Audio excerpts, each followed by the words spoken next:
Mdada, usiwahi kuogopa kumwambia ukweli mwanaume ambaye siye mume wako halali. Yaani kama mwanaume ni mpenzi tu, sio mume halali wa ndoa wa mahari, usithubutu kuogopa kumweleza ukweli.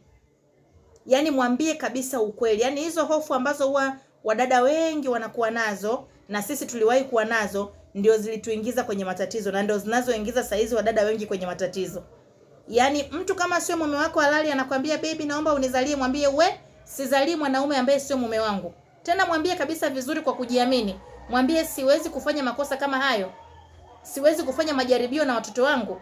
Hiyo ni generation yangu, natengeneza kitu gani? Yaani ukinioa ndio tutazaa. Lakini kama wewe sio mume wangu halali, forget about mtoto na mimi. Mwambie ukweli. Kama ni kitu cha kumwambia hapana, mwambie no, this is no. Anakwambia baby, unajua mimi ni lazima unizalie, mwambie tu iko hivi, yani wewe ni manipulator kama manipulator wengine. Kwa nini unanilazimisha nikuzalie wakati hujanioa? Hiyo ni manipulation, yani mueleze kabisa, mchane live. Mwambie, nikwambie kitu baby, wewe ni manipulator kama manipulator mwingine yoyote. Kwa nini unanilazimisha nikuzalie wakati hujanioa?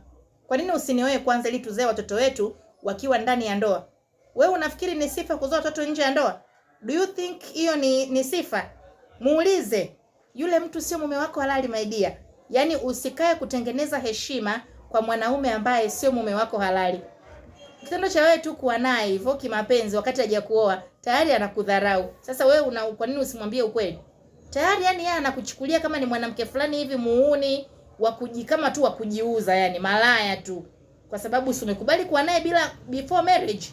Kwa hiyo usiogope kumwambia ukweli, mwambie tu ukweli, mimi nimekuwa na wewe, ndio hivyo, nimeshafanya makosa haya ya kuwa na wewe, lakini siwezi kuongeza makosa ya kuendelea kwamba sasa nizae na hujanioa. Sio kweli.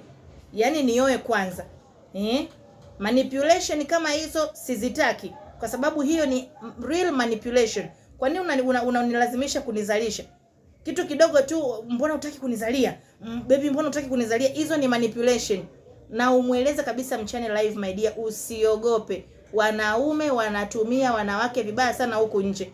Vibaya mno, kwa sababu wameshagundua wanawake wanaogopa kuambia ukweli. Wanawake wanaogopa kuwapoteza. Kwa nini uogope kumpoteza mtu ambaye sio mume wako? My dear, nilishawaambia.